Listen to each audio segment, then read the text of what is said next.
Mientras ponen el power, quiero decirles que en Argentina el nuevo Código Civil y Comercial utiliza la voz responsabilidad parental en sustitución de patria potestad. Y no tenemos el problema que mencionó recién la profesora Pilar, porque nosotros no tenemos este reglamento. El reglamento no rige en la Argentina y entonces no tenemos ese inconveniente que aparezca la voz responsabilidad parental con un sentido más limitado. Y la hemos querido nosotros sustituir precisamente porque esto de patria potestad es una expresión antigua que precisamente, primero que es discriminadora, porque es patria y potestad, pater. Y después porque la gente tampoco entiende esto, esto de la patria potestad. La gente dice, ¿qué es la patria? La patria la llevo en el corazón, la patria argentina. O sea, tampoco la gente entiende esto. Es cierto que hay que tener mucho cuidado con las denominaciones y la terminología. Yo coincido con Pilar en esto que acaba de decir. Pero nosotros en el Código Civil y Comercial hemos intentado usar este lenguaje que la gente entienda y sustituir los lenguajes que son discriminadores. Por ejemplo, la palabra concubinato fue sustituida por la expresión unión convivencial. Nos criticaron diciendo que convivencial no aparece en el diccionario. Pero, señores, en la última edición del diccionario de la Real Academia Española aparece la palabra convivencial. No digo que la hemos incorporado los argentinos, no creo que hayamos sido, pero esta palabra que tanto nos criticaron en Argentina porque nos dijeron que habíamos incorporado al código una palabra que no existía en el diccionario, hoy existe. ¿Y por qué? Porque esta palabra convivencial es muy significativa de lo que quiere decir esto, que la gente convive, que vive junta. Y bueno, hoy está en el diccionario, porque la lengua también cambia. La lengua es algo muy cambiante, sumamente cambiante. Siempre pongo el ejemplo yo de mi nieta Emilia, que un día conversando así, ella en aquel momento tenía 9 o 10 años, y le digo, y no te puedo imaginar la emoción que me dio cuando mi papá entró a mi casa con un combinado. Y ella me miró, me dice, ¿qué es un combinado? ¿Qué es eso, Abu? Le digo, mirá, un combinado era un mueble donde teníamos radio y al mismo tiempo podíamos escuchar la música. Por eso combinaba la radio con los discos. ¿Qué son los discos?, me dijo. ¿No? Y porque efectivamente nuestro lenguaje también va cambiando en función de las distintas realidades, ¿sí? Pero sí que tenemos que tener mucho cuidado con el lenguaje, especialmente si tenemos normas que le dan a esas palabras un sentido distinto. Ahora, nosotros en el código está muy claro que responsabilidad parental cubre los alimentos, cubre la asistencia moral, cubre todo eso. Así que, pero muchas gracias por tu...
son estas facultades judiciales las que no son semejantes en los procesos de familia y en los procesos civiles y comerciales en general. ¿Sí? Bien. Entonces, aunque no necesitaríamos frases disparadoras hoy, por todo lo que hicimos esta mañana, pero comenzaré.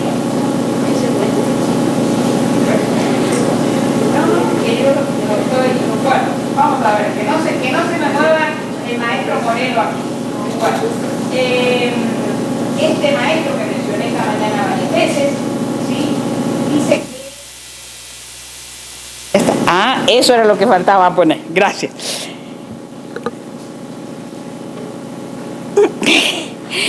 Dice que el papel del juez, decía el maestro Moreno, es obviamente neutral, pero no es indiferente, decía él, sino que está comprometido con los resultados de la jurisdicción. Fíjese qué importante lo que decía el maestro. Es neutral esta figura del juez que siempre hemos señalado, ¿no es cierto?, que no tiene que beneficiar a uno ni al otro, exacto. Pero él decía, no es indiferente con los resultados de la jurisdicción. O sea, no puede ser indiferente al resultado que su sentencia está produciendo en el mundo real, no solamente en el mundo de las formas. Entonces, la pregunta que nos hacemos es, ¿qué jueces necesitamos nosotros para todo esto que venimos hablando desde la mañana? Esta imagen de la justicia que ustedes ven acá es muy diferente a la imagen de la justicia con la que yo terminé esta mañana. La imagen de la justicia con la que yo terminé esta mañana era una justicia vendada, que no miraba la realidad. Esta que ven acá es una escultura maravillosa que hizo una de las grandes escultoras argentinas, se llamaba Lola Mora. Y Lola Mora, claro, en su tiempo, por supuesto, una mujer que hacía estas esculturas, si alguno fue a Buenos Aires alguna vez, vio la Fuente de las Nereidas, con unos caballos impresionantes, y imagínense usted una mujer de principio de siglo que estaba subida arriba de un mármol con pantalones, esculpiendo estas figuras. Pero fíjense qué imagen de la justicia nos hizo ella. Ella nos hizo una justicia que no está vendada, una justicia que mira al futuro, si ustedes quieren, no está mirando por abajo. Y tiene una mirada hasta, yo diría, casi desafiante. Tiene la espada para hacer cumplir sus decisiones y tiene sobre todo la balanza, el elemento sin el cual la justicia no puede ser entendida, porque es la balanza la que genera la proporción y el equilibrio que todo juez debe tener. Muy bien. Entonces, si yo miro tratando de encontrar normas comunes, el Código Iberoamericano de Ética Judicial, que este también existe y también tenemos que hacernos cargo de él, fíjense el artículo 1, ¿sí?, de este Código Iberoamericano. Dice, las instituciones que en el marco del Estado constitucional garantizan la independencia judicial no están dirigidas a situar al juez en una posición de privilegio. Su razón de ser es la de garantizar a los ciudadanos el derecho a ser juzgado con parámetros jurídicos como forma de evitar la arbitrariedad y realizar los valores constitucionales y salvaguardar los derechos fundamentales. Resalto esto de jurídicos, porque en el derecho de familia, lamentablemente, hay algunos jueces que hacen prevalecer sus propias concepciones morales, religiosas, etcétera, frente a este tema. Y no, lo que tenemos que hacer prevalecer son los valores jurídicos, y los valores jurídicos son los que tenemos incorporados en la Constitución. Voy a poner un ejemplo que, como no lo vamos a alcanzar a desarrollar todo el power, pero lo vamos a dejar acá, lo adelanto. En los años 49-50 hubo un famoso caso en la ciudad de Ferrara, en Italia. Los jueces se encontraban ante un matrimonio, mujer y hombre, papá y mamá. Los dos tenían cualidades excelentes para tener la custodia de este niño, ¿sí? la guarda, como le queramos llamar, el cuidado personal, como se llama ahora en el Código Civil y Comercial argentino. Tenían esta cosa los jueces que no sabían si la mamá o el papá. Entonces dicen, mamá y papá son los dos igualmente aptos por esto, por esto, tengo que decidir. Claro, en aquella época no se hablaba del cuidado compartido, era siempre cuidado unilateral, estoy hablando mitad del siglo XX. Entonces dicen los jueces, y como me tengo que decidir de alguna manera, pues entonces me decido por la mujer, por la mamá, que es una buena católica y que en cambio el padre es ateo. Eso en los años 50 se ponía en una sentencia y había un juez que lo firmaba, eso.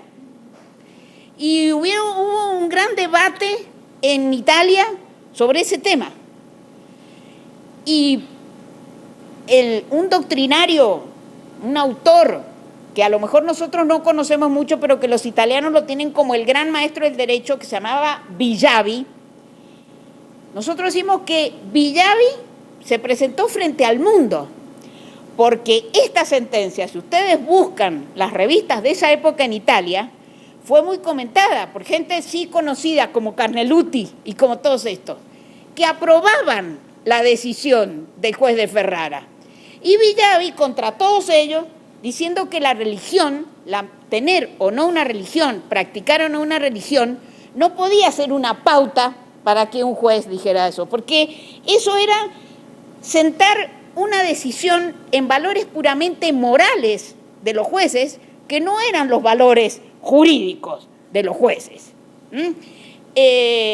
Hoy, a lo mejor, ningún juez se anima a decir eso, ni mucho menos a firmarlo. Pero que hay muchos que lo piensan, sí. Y que van a hacer una sentencia en el mismo sentido, haciendo valer sus propias pautas culturales en lugar de los valores jurídicos, constitucionales que tenemos en cada uno de los países latinoamericanos. Por eso me parece que hay que tener muy en cuenta eso. Muy bien.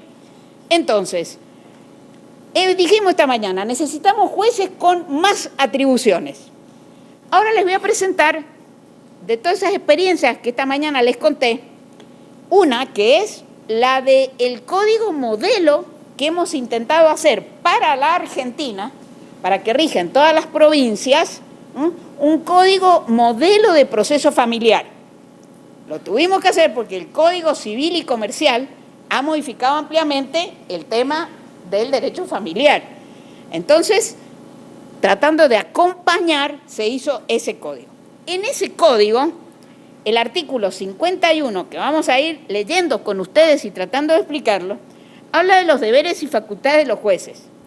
Entonces dice, son deberes y facultades de los jueces. 1, resolver las causas dentro de los plazos fijados.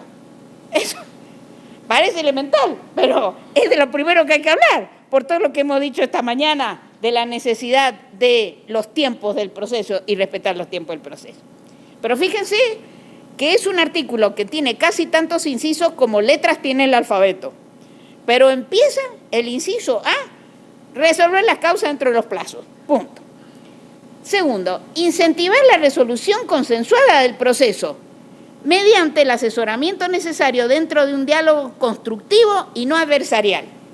Esto no impide que, como decíamos esta mañana a propósito de unas preguntas, los métodos de resolución de los conflictos no judiciales no sean previos, pero aún siendo previos puede ser que hayan fracasado por cualquier razón. Aún así, el juez tiene que insistir en estos métodos no adversariales, que van a llevar la mayoría de los casos a mejor solución que cuando se resuelve el conflicto sobre el sí o el no, el artículo tal o el artículo cual. Tercero, aplicar la normativa procesal regulada de manera proactiva. Y muchos de ustedes están preguntando, ¿qué quiere decir eso? Proactiva, ¿de dónde salió esa palabra? Bueno, proactiva porque el juez no se puede cruzar de brazos, pero a su vez el juez no puede ser el juez autoritario, que se mete donde nadie lo llama. Nuestra Corte ha resuelto el año pasado una sentencia que puede ser discutible. Por eso reconozco que estas palabras proactivo son, como diría Perelman, conceptos jurídicos indeterminados que también tenemos que saber aplicar en el caso. Cuento estos dos casos iguales que llegaron a la Corte del mismo tribunal. Era un caso de modificación de la cuota alimentaria, pedido de modificación de la cuota alimentaria. La Cámara de Apelaciones, no el juez de la primera instancia, la Cámara de Apelaciones advierte que detrás de todo este problema hay, como muchas veces, problemas de comunicación. Entonces, no solamente resolvió el tema de la modificación de la cuota alimentaria, sino que de oficio, y sin que nadie se lo pidiese, y sin que hubiese sido objeto de tratamiento en la primera instancia, dispuso un régimen de obligación de asistir a tratamientos de tipo psicológico para mejorar el sistema de comunicación. Cuando llegó esto a la Corte dijo que esto violaba el principio de defensa, porque no había sido objeto ni en primera instancia ni en la Cámara. Entonces, esta Cámara de Apelación era como que no solamente había sido proactiva, había traído al proceso una cuestión que sí, surgía del expediente, todo eso, pero que nunca nadie la había solicitado. Traigo a cuento esta sentencia de la Corte, que ha sido muy comentada también en Argentina, para que, por supuesto, el juez que la dictó, que es un camarista de mucho prestigio y que escribe mucho, furibundo, porque la Corte le revocó esa, y fueron dos casos iguales, pero reconozco que la palabra proactivo exige también de mucha prudencia, de mucho equilibrio, como todo esto que estamos diciendo. Muy bien. ¿Qué más? Dice, excepcionalmente, muy importante con lo que empieza esta frase, excepcionalmente, este juez, ¿qué es lo que puede hacer? Admitir pretensiones o disponer prestaciones relacionadas con el objeto de la pretensión y la causa de petición que no fueron inicialmente formuladas, siempre que los hechos que las originen se encuentren probados y que durante su incorporación al proceso haya media oportunidad de defensa. Esto es lo que llamamos nosotros en Argentina una flexibilización del principio de congruencia, ¿sí? O sea, no se puede utilizar el principio de congruencia civil con la misma dureza, diría yo, que en el proceso civil, sino que hay que flexibilizarlo. Pero como ustedes ven, y tomando el ejemplo anterior que les puse, es, primero, que los hechos tienen que estar suficientemente probados y además que tiene que haber habido oportunidad de defensa, que fue lo que no existió en este caso que yo les comento, que llegó a la Corte. Estos temas, también en España, si Pilar no me corrige, y tenemos, por ejemplo, en materia de prestaciones alimentarias para hijos menores de edad, en un tiempo el Supremo dijo, no se puede condenar a pagar, aunque sean prestaciones a hijos menores de edad, si no fueron expresamente solicitadas. El Tribunal Constitucional Español dijo no, porque acá hay algo superior y por lo tanto, aunque no se peticione, sí. Entonces, como ustedes ven, esta flexibilización del principio de congruencia exige también una interpretación armónica de todo el sistema con los tratados internacionales, con el derecho constitucional, etcétera, etcétera. Quinto, dictar medidas de protección para evitar todo perjuicio a los derechos de las personas en situación de vulnerabilidad. Ya le dije esta mañana, la palabra vulnerabilidad aparece muchas veces en el Código Civil y Comercial y también aparece aquí. O sea, tengo en esta situación de vulnerabilidad, ahí el juez es proactivo. Les cuento un caso que resolvió la Suprema Corte de la provincia de Buenos Aires el año pasado, muy interesante. Una mamá en condiciones de discapacidad por falta de salud mental muy aguda. Problemas terribles porque esa mamá había sido abusada por su papá, vivían en la misma casa, de ese abuso había nacido un niño y ese niño se encontraba en una situación total de vulnerabilidad en un ambiente de violencia terrible como el que ustedes pueden estar imaginando.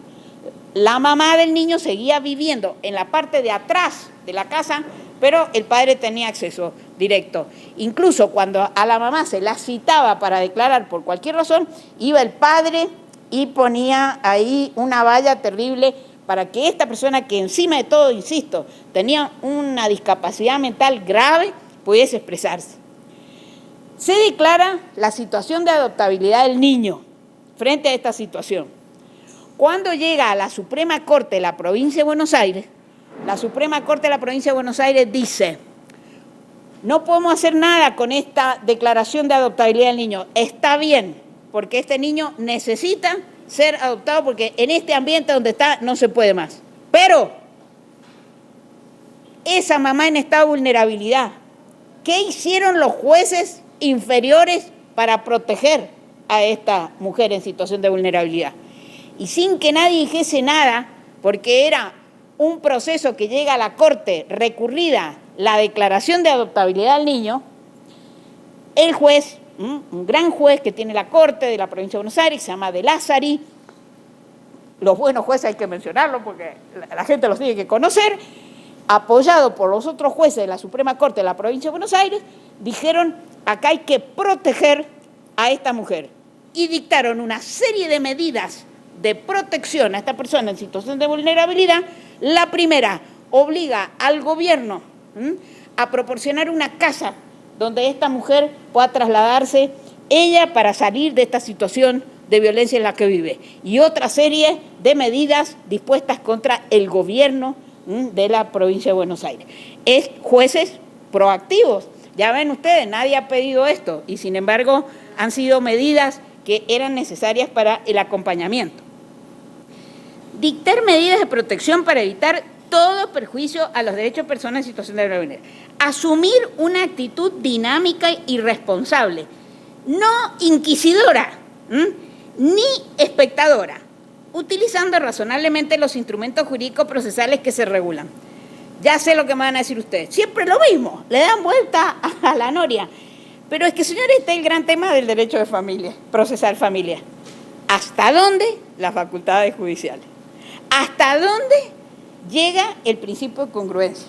¿Hasta dónde? Entonces, aun cuando son normas que quizás pueden parecer repetitivas, insisten en este dinamismo por parte de los jueces, pero que no debe vulnerar el derecho de defensa. ¿Quiere volver la página? Porque no sé qué pasa con esto que no funciona aquí, no me da vuelta. Señor, sí, ahí está, ya me escucho. Ahí está, muy bien. Conducir el proceso velando por la igualdad real de las partes y la garantía de defensa. Prevenir y sancionar todo acto contrario a los deberes de lealtad, probidad y buena fe. Es lo que decíamos esta mañana, aquí empiezan las relaciones con el abogado y con la parte. Sancionar el fraude procesal. Yo he tenido casos de fraude procesal tremendos en la Argentina. Hubo un caso, que lo cuento, para que ustedes vean hasta dónde los jueces tenemos que tener las riendas del proceso. Esta era una niña que, de acuerdo con la partida de nacimiento que se había expedido en la Argentina, había nacido en la ciudad de Mendoza, a 500 metros donde tenía yo el tribunal. Inicia un juicio, su mamá, en representación de la niña, inicia un juicio por reconocimiento de la filiación. Un señor importante en la vida política de la provincia. El señor contesta la demanda diciendo falta de legitimación, porque esta niña ha sido reconocida en el Paraguay. Y aquí traigo la partida que dice que esta niña nació en el Paraguay y la reconoció este señor en el Paraguay. Así que vayan al Paraguay, impugnen esa paternidad y después vuelvan a demandarme si procede esa acción. Juez de primera instancia, camarista, etcétera, etcétera, hacen lugar a la excepción. Y mencionan una norma del Mercosur que reconoce valor de instrumento público a las actas de nacimiento, matrimonio, etcétera, etcétera, que tenemos en los diferentes países que formamos el Mercosur. Pero cuando me llega este asunto a mí a la Corte, el fraude procesal era tan claro, tan espantoso, porque un niño no puede nacer el mismo día en Mendoza y en Asunción del Paraguay. Entonces yo dije, es cierto que por las normas del Mercosur a mí me vale esta partida y este reconocimiento, pero también es cierto que yo tengo una partida que dice que esta niña nació aquí. Entonces, como medida de mejor proveer en la Corte de la provincia, dispusimos que en Asunción se rindiera la siguiente prueba. 1. Se verificase si el señor que figura como reconociente con un número de documento tal y cual, figura en los padrones electorales con ese número, con ese señor y ese domicilio. Si figura, que lo busquen y lo encuentren y preste declaración en el Paraguay sobre si efectivamente él ha reconocido, etcétera, etcétera. Vuelve este exhorto. Antes que eso, por supuesto, el abogado del señor importante, que quién es usted, jueza de la Corte, para disponer esta medida mejor proveer, que esto viola esto, que viola el otro. ¿Qué le dijimos nosotros? Mire, el niño tiene derecho a su nacionalidad. Y usted está diciendo que este niño tiene nacionalidad paraguaya, cuando yo tengo una partida que dice que es argentino y que nació aquí a 500 metros. Y el derecho a la nacionalidad es un derecho que obliga a todos los jueces, etcétera, etcétera. El interés superior del niño, etcétera, etcétera. Bueno, quedó ahí. Entonces dice, bueno, ¿cómo me defiendo yo? Le dije, mire señor, usted que consiguió la partida en el Paraguay, parece que no tiene ninguna dificultad en conseguir partidas en el Paraguay. Así que, pero de cualquier modo le digo que este exhorto lo va a tramitar en el Paraguay el señor fulano tal, un profesor de Derecho Internacional Privado que yo sabía que nos iba a ayudar en este tema. Y usted elige el abogado que va a controlar esta prueba en el Paraguay. Bueno, viene con un nombre, el abogado fulano de tal, tal domicilio, tal número de matrícula. Cuando nos llega de vuelta tramitado ese exhorto, ¿qué dice? 1. El número de documento de identidad no pertenece a un hombre, pertenece a una mujer. No figuraba en el sistema electoral. Segundo, la calle inexistente. Tercero, el abogado inexistente. O sea, era un fraude tan patético, pero tan patético, que parece mentira que un juez de primera instancia o una cámara, parece mentira que esto tenga que llegar a un superior tribunal de provincia. Bueno, entonces llamo a una audiencia de conciliación. Esta loca, una audiencia de conciliación en la Corte. Bueno, lo llamo y le digo, miren señores, esta es, por si no lo vieron, esto es lo que ha llegado del Paraguay. ¿Qué tienen que decir de esto? Bueno, que dicte sentencia, doctora, dice el demandado. Porque la actora estaba dispuesta a abrir en la Corte de nuevo la prueba del ADN. Pero el demandado dice, no, mire doctora, yo tengo familia legítima, esto, no, dicte sentencia. Bueno, por supuesto se dictó sentencia, no necesité una acción de fraude procesal. Porque si yo empezaba con una acción de fraude procesal, no dictaba nunca sentencia, pues. Entonces, el fraude era tan patético y tan manifiesto que nosotros no lo podíamos soportar y hemos dictado una sentencia, por supuesto. Bueno, no les quiero contar el final trágico que tuvo ese juicio. El señor importante se suicidó y vino el secretario con el expediente y me dice, esto es lo que hiciste con este hombre. No, yo no hice eso. No me cargues a mí este muerto. Este señor es un señor que no ha tenido coraje para vivir. Y como no ha tenido coraje para vivir, ha hecho esto. Bueno, esperemos que no terminen así los asuntos. Quiero decir que el fraude procesal hay que luchar contra el fraude procesal. Es mucho más frecuente de lo que ustedes creen. Disponer oficiosamente medidas de saneamiento para evitar la indefensión de las partes o subsanar nulidades. No, yo no sé ustedes en Costa Rica, pero nosotros los juicios se demoran muchísimo por las nulidades procesales, una tras otra, una tras otra. Si un juez está viendo que hay una notificación que está mal hecha o lo que fuera, ¿qué está esperando? ¿Que te planteen la nulidad? No, lo arreglas y ya está. Informar a los intervinientes en el proceso la finalidad de los actos procesales y los derechos y deberes que tienen dentro del proceso. Fíjense, esta es una información sobre los deberes procesales. Hay veces que las facultades sustanciales no son conocidas por las partes. ¿Pueden los jueces decirle a las partes, mire, ojo, que usted también tiene derecho a esto. Un ejemplo. En el derecho argentino hemos incorporado lo que ustedes también creo que tienen en el derecho de Costa Rica, que son las compensaciones económicas. Una figura nueva, la tienen en Chile, la tienen los españoles, pero nosotros en Argentina no la teníamos. Muy bien, entonces están incorporadas ahora. Los chilenos, en el artículo le pusieron que en la primera audiencia del proceso de divorcio, el juez va a informar a las partes de la existencia de las prestaciones compensatorias. Nosotros no nos animamos a poner eso en el código. Le digo sinceramente, no nos hemos animado a ponérselo.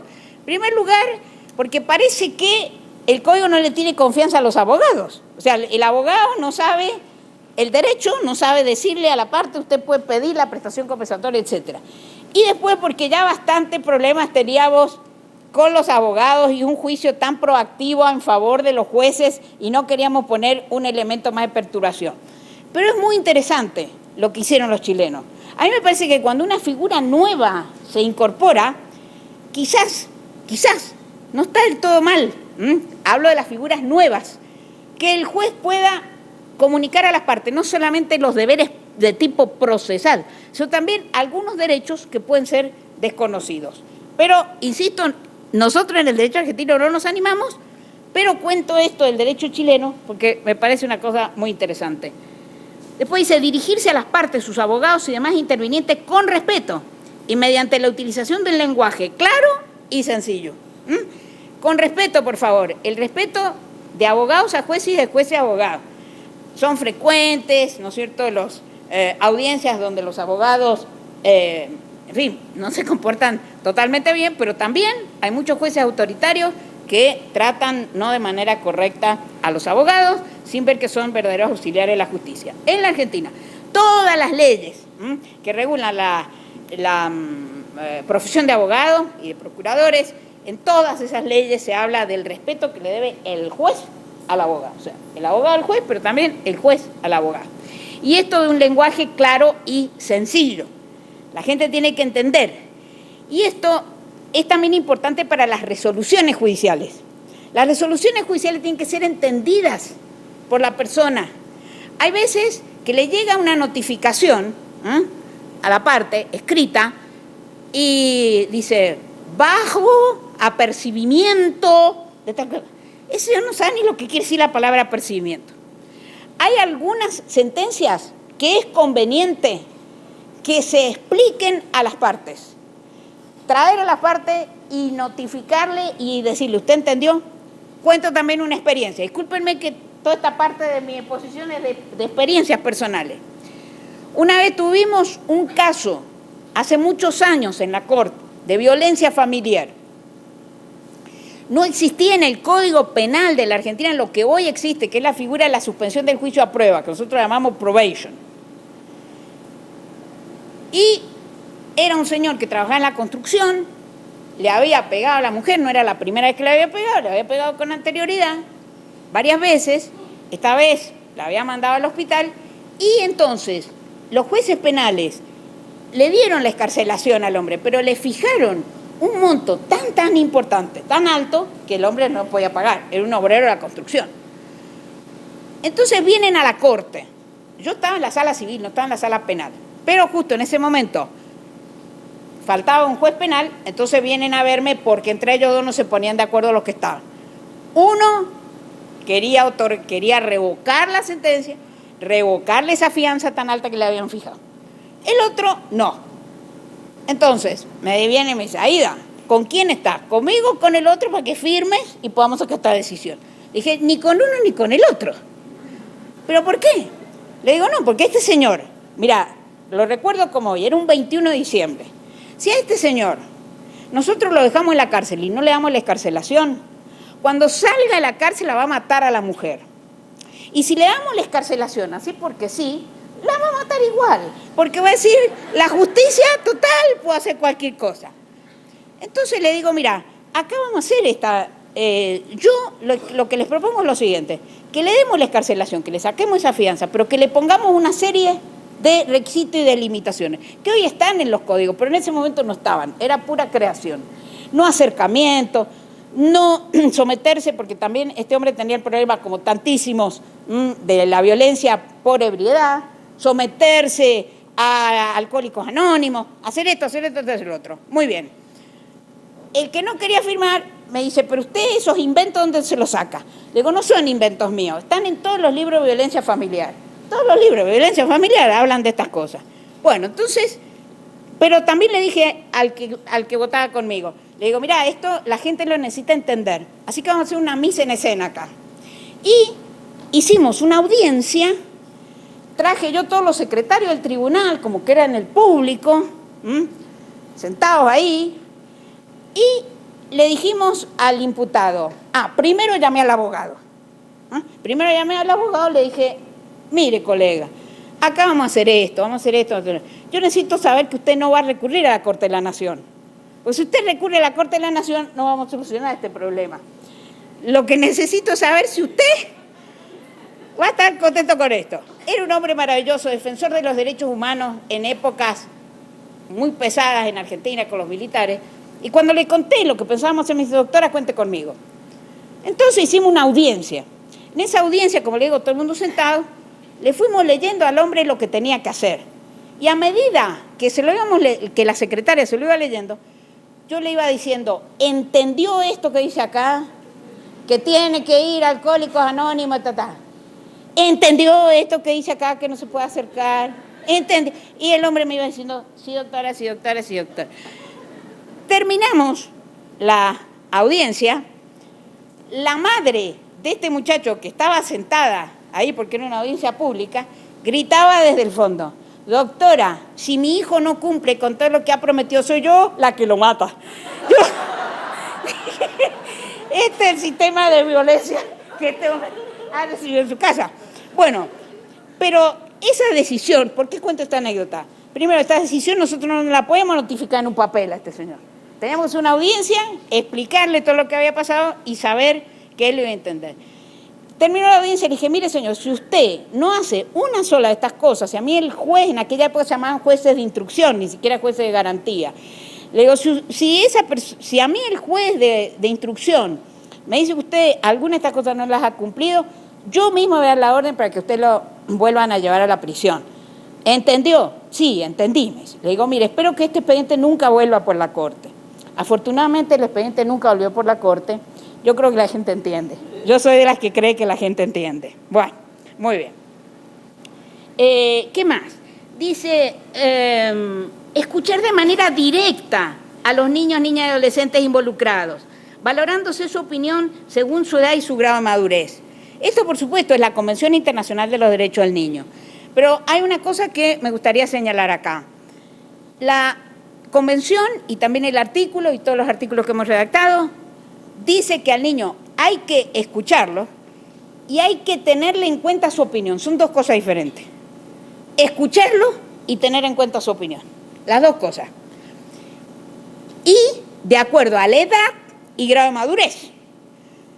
He visto algunos jueces, ¿no es cierto?, que dicen, hay que escuchar al niño desde la concepción y mandan poner en un power con la ecografía que se ha hecho al niño.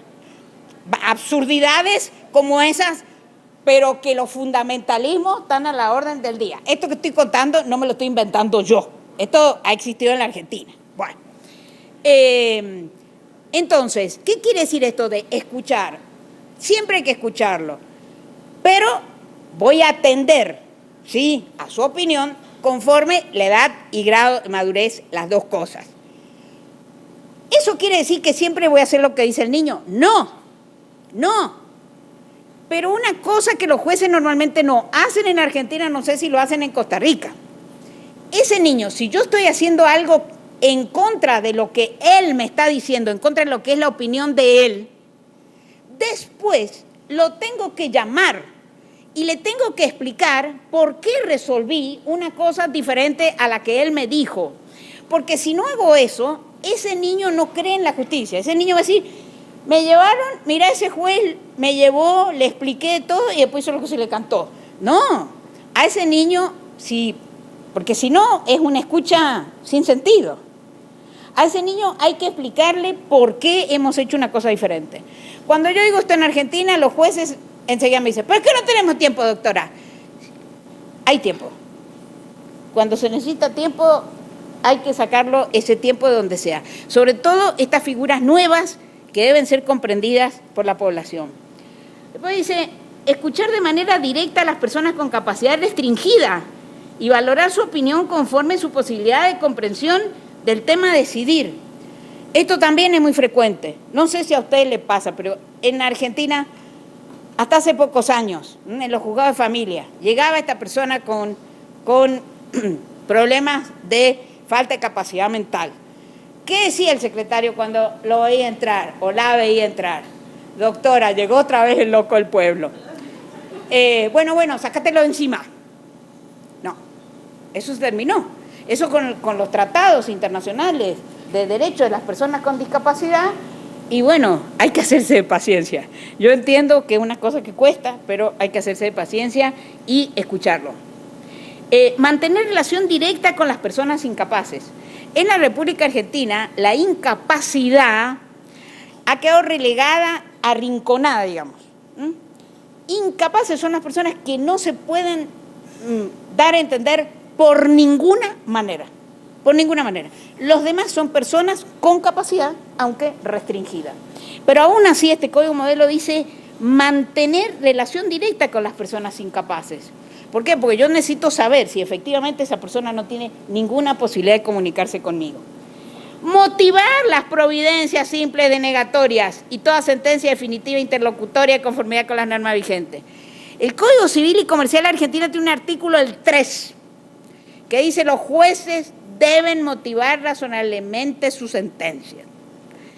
Cuando la gente leyó ese artículo, dijeron, estos son tarados, mirá lo que ponen, que los jueces deben motivar razonablemente su sentencia. Pero parece que es la obligación principal que tenemos los jueces.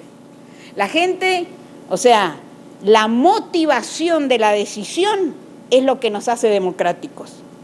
Porque a nosotros no nos elige el pueblo, y la manera de mostrar que atendemos a la razonabilidad es a través de la motivación. Eso es fundamental. Y acá en este código dice que, aunque sea de mero trámite, si es denegatoria, hay que motivarla. Hay que motivarla porque hay cuestiones de mero trámite que tienen una influencia muy grande en la decisión final. Entonces, motivar. Y especialmente en el derecho de familia, en que generalmente nos vamos a encontrar con derechos fundamentales en conflicto. Es muy frecuente. Contaba yo esta mañana en un grupo más cerrado que aquí, en Costa Rica, una vez en un taller escuché a un juez de un pueblo que está cerca de donde viven pueblos originarios, que contaba en ese taller que cuando tenía un problema de alimentos de alguna mujer que se había venido acá a San José y que había dejado el grupo originario y que estaba pidiendo alimentos, él llamaba al consejo de ancianos de ese pueblo para ver si querían tomar el caso, porque si querían tomar el caso respetaba las normas internacionales de respeto por la justicia de los pueblos originarios. Aplauso para el juez. Pero se levantó una mujer y dijo, señor juez, lo felicito, usted protege muy bien a los pueblos originarios, pero no protege a las mujeres, porque en esos consejos de ancianos nunca se ha visto una mujer. Y seguramente, con toda seguridad, esa mujer no solamente no le van a dar alimentos, sino que nunca va a poder volver allí. Entonces, en este conflicto de intereses, como dice, vuelvo a insistir, en Alexis, que tanta influencia ha tenido sobre nosotros en la redacción del Código Civil y Comercial, yo tengo que pesar. ¿Y cómo le demuestro a los demás que pesé? Solamente a través de la motivación. Si no tengo motivación, no sabe por qué elegí un derecho fundamental sobre otro derecho fundamental. De ahí la importancia. Ejercer sus deberes y facultades en materia probatoria, especialmente al decidir la admisión o no de elementos de prueba presentados por las partes intervenientes y disponer de oficio de la utilización de otros medios eficaces.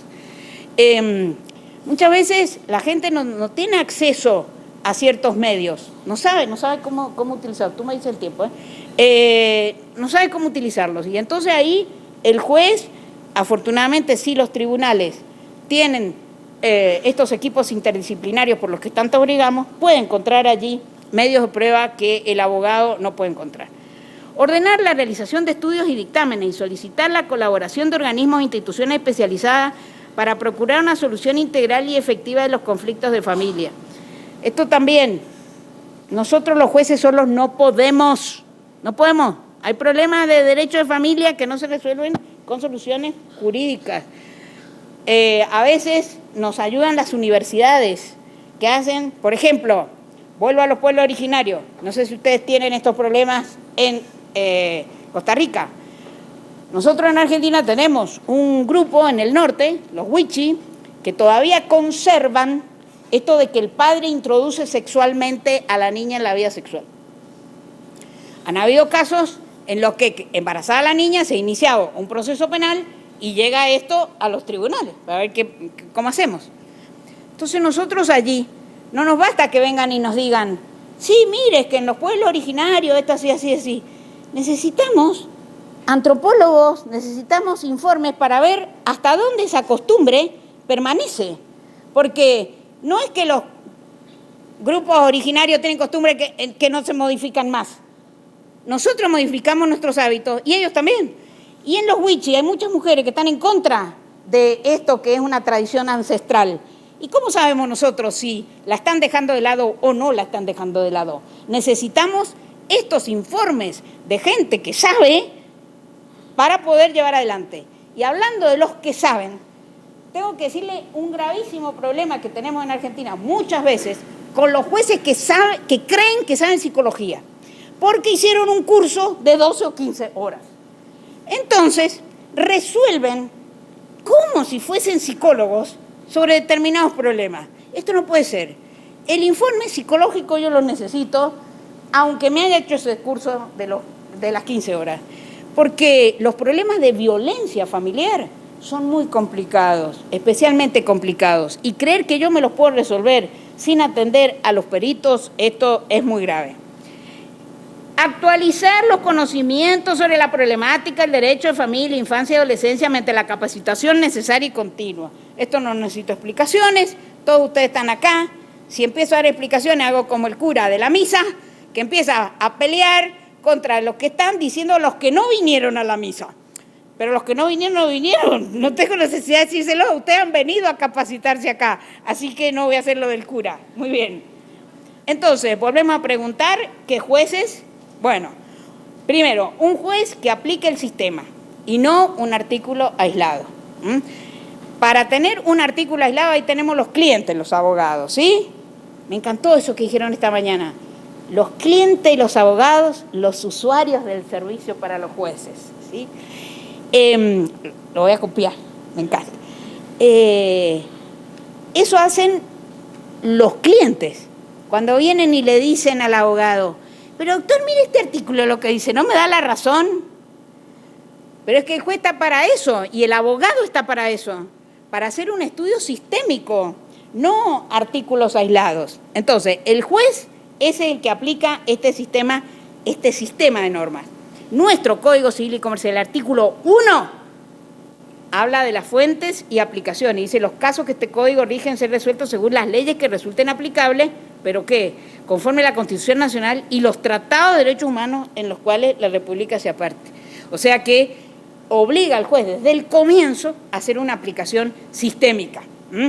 Por supuesto que nos encontramos con estos casos graves, como los que mencionaba yo recién, aborígenes con niños, mujer con él. Pero, como dice Adela Cortina, afortunadamente la vida humana no se teje con dilemas, sino con problemas, con asuntos complicados ante los que urge potenciar la capacidad creativa para no llegar nunca a estas elecciones crueles que siempre dejan por el camino a personas dañadas.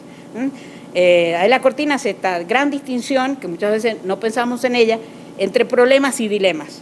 Los jueces muchas veces nos encontramos con dilemas. ¿Qué dilemas? Cualquier solución que demos no nos satisface. Eso es un dilema. Esa es la diferencia que hay con el problema. En el problema al final encontramos una solución que nos satisface. En el dilema no nos satisface. Pero afortunadamente son los menos casos, como dice ella. Muy bien. Esto abre el campo de las facultades judiciales aquí voy rápido, pero les voy a mostrar solamente algunos artículos. Por ejemplo, para la celebración del matrimonio de personas carentes de salud mental. Como le dije yo recién, en Argentina el régimen es el de la capacidad restringida, no el de la incapacidad. Y esa persona, ¿pueden casarse o no se casan? Bueno, depende si el juez le puso que se puede casar o no se puede casar, porque esa persona con capacidad restringida puede saber muy bien lo que es matrimonio, o puede no saberlo. Entonces, fíjense cómo dice el código. El juez debe mantener una entrevista personal con los futuros contrayentes, también puede hacerlo con sus apoyos o representantes y cuidadores si lo considera pertinente. Y ahí el juez va a ver si esta persona entiende o no entiende lo que es matrimonio. Cuento una anécdota que también me pasó a mí en la corte, pero me parece que estas anécdotas valen más que 1000 artículos. Viene un caso a la corte. La mujer había pedido la nulidad del matrimonio. La razón, falta de salud mental del señor, del que se había dado cuenta durante el viaje de bodas. Pero dejó pasar el plazo procesal. Entonces, venía de las instancias inferiores diciendo, estos son plazos de caducidad, ha caducado la acción, porque está fuera del plazo. De modo que la nulidad no. Pues la mujer era chilena, el hombre era argentino. Yo digo, pero ¿cómo después de 4 años esta gente va a salir de los tribunales, como decía acá Alex esta mañana? El tribunal, en lugar de solucionar el conflicto, como dicen los franceses, trancher le conflit, había generado un nuevo problema, porque le habían dicho no a la nulidad, habían pasado 4 años y la gente seguía así. Entonces llama una audiencia de conciliación en la corte cuando llega esto. Como ven, soy muy amiga de la conciliación, convoco a la conciliación para lo que sirve y para lo que no sirve también. Entonces, llamo a una cosa. ¿Quién entra? Por supuesto, lo primero que dice a la audiencia de conciliación que viniera gente del equipo interdisciplinario, de los tribunales de familia, psicólogos, etc. Entonces, entra el señor y entra una señora embarazada y con un niño en brazos. Mucho gusto, señor. Yo soy fulano, tal, el de la persona que dicen que está loca, me dice el tipo. Muy bien. ¿Y usted, señora, quién es? Yo vivo con él. Dice, yo vivo con él desde que él se separó de la chilena, dice la mujer. Muy bien, señora, siéntese acá. Entra la chilena. Señora, sí, yo soy la que inicié el juicio. Le digo, ¿usted sabe por qué viene perdiendo usted el juicio? Sí, me lo ha explicado mi abogado, porque me presenté fuera del plazo. Muy bien, siéntese acá. Señora, ¿usted qué quiere? Mire, yo quiero volverme a Chile. Y lo que quiero es volverme a Chile y no estar más unida con este hombre. Eso es lo que yo quiero. ¿Y usted, señor, qué quiere? Y habla la mujer y dice, mire, señora jueza, lo que nosotros queremos es casarnos, porque como ve, tenemos un hijo y viene otro en camino. Le digo, ¿y usted qué hace? Yo trabajo, dice, trabajo en un taller de carpintería. Y dice la mujer, ¿y usted no sabe lo bien que nos va? Dice, porque él tiene un sueldo y gana bien y nos queremos.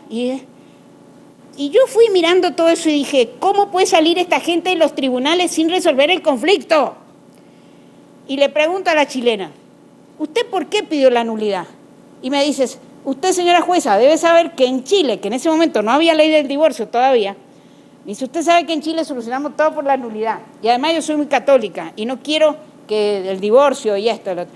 Le digo, mire, señora, pero acá, si todos están de acuerdo, yo convierto este juicio de nulidad en un divorcio.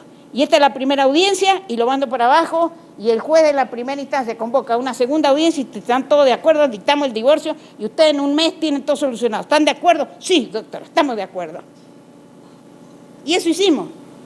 Y la gente se fue con una sentencia de divorcio. La chilena se volvió a Chile, estos vivieron bien.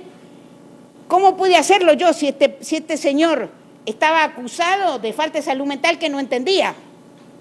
Bueno, tenía yo ahí personal y pregunté al médico y todos los que tenía ahí.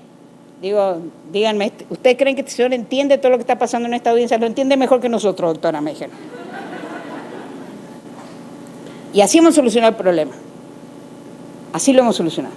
Esto es que insisto, el juez tiene que ver de visu qué es lo que pasa ahí. Y yo no puedo pensar que este señor no entiende lo que es el matrimonio. Vaya si lo entiende, si tenía ya una pareja, tenía un hijo, trabajaba, etcétera. Y la mujer también me dijo, mire doctora, yo cuido que él tome todos los remedios que los médicos le han dicho, porque cuando toma todos los remedios no tengo ningún problema. Bueno, muy bien. Matrimonio persona menor de edad, también el código. Si se han casado o porque falsificaron la partida o por lo que fuese, ¿qué es lo que dice ahora el código? El código dice que el juez debe oír al adolescente y teniendo en cuenta su edad y su grado de madurez, hace lugar o no al pedido de nulidad. O sea, ¿qué quiere decir eso? Antes eso no se podía. Si yo me casaba siendo incapaz, bueno, el matrimonio es nulo.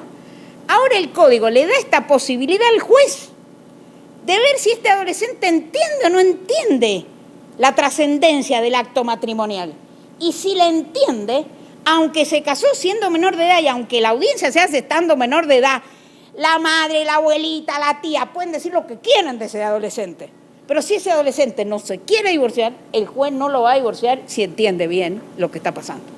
Entonces, ven cómo se van ampliando las facultades las facultades de los jueces. En materia de adopción, tú me dices ¿cuánto nos queda? 5 minutos. Muy bien. En materia de adopción, y con esto termino para que puedan hacer algunas preguntas, mi querida amiga Marisa Herrera dice que hemos hecho un menú a la carta. ¿Por qué dice eso ella? Lo dice muy bien, porque antes, en las primeras leyes de adopción, parecía que la adopción simple era algo inferior, menor, sin valor. Entonces decía, el juez no atenderá a los pedidos de adopción simple, dará la adopción plena y la simple solo en casos excepcionales, etc. Después se modificó. Después vinieron los fundamentalistas del biologicismo a decir que teníamos que eliminar la adopción plena, que teníamos que dejar solo la simple. Después otro que decían no, que hay que mantener. Cuando nosotros tuvimos que resolver este problema, teníamos dos proyectos, uno que venía del Ministerio de Justicia, otro que venía del Ministerio de Seguridad Social, en el que no habían puntos de contacto y nosotros estábamos ahí en el medio para hacer eso. Entonces, ¿qué hicimos? Le dijimos, mire, el juez va a resolver si va a dar la adopción simple o plena, como antes. Pero, ¿qué más puede hacer? Puede dar la plena y mantener vínculos con la familia de origen, especialmente en materia de comunicación. ¿Por qué? Porque este chico a lo mejor puede seguir unido con esa abuela, con esa tía que los cuidó. Y puede dar la simple, pero a su vez generar vínculos biológicos con el resto de la familia, para que si estos adoptantes mueren por alguna razón, este niño siga teniendo abuelos, tíos, primos o lo que fuese. Acá las facultades judiciales son extraordinarias. Además, si el juez dio la simple, pero después vienen y piden la plena, la puede transformar. Además, tuvimos un caso extraordinario en una provincia patagónica. El caso era así, era una mujer que había tenido un hijo con un hombre y otro hijo con otro hombre. Y después se casa con un tercero. Hay que tener suerte estas mujeres conseguir. Y se casa con este tercero, que es en realidad quien le cuida a estos dos hijos. Entonces empieza una adopción de integración. La jueza llama a los chicos que ya eran adolescentes y les explica a la jueza qué es lo que es la adopción simple y qué es lo que es la adopción plena. Entonces hay uno que dice, yo con mi papá de origen nunca lo vi, no quise nada, yo quiero eso que usted dice plena, doctora, y entrar acá. El otro dice, yo la verdad que con mi papá biológico me empecé a ver ahora, no me gustaría romper totalmente los lazos, pero yo me quiero llamar igual que él, quiero llevar el apellido de mi papá, porque para mí mi papá es ese, no el biológico, pero tampoco quiero terminar. ¿Qué hizo la jueza? En la misma sentencia, a uno le dio la adopción simple, a otro le dio la adopción plena y le dejó el nombre como primer apellido del adoptante a los dos. no obstante que a uno le vea la simple y a otra le vea la plena. Eso es atender al interés superior del niño. Eso es mirar la realidad. Eso no es cerrarle los ojos a lo que pasa. ¿Son jueces locos? No, son jueces mucho más racionales que aquellos que lo único que hacen es adopción simple, ¿cuál es el apellido? Adopción plena, ¿cuál es el apellido? La racionalidad no está simplemente en aplicar aisladamente un artículo. Eso es lo que hemos querido, pero claro, nosotros le tenemos confianza a los jueces en la Argentina.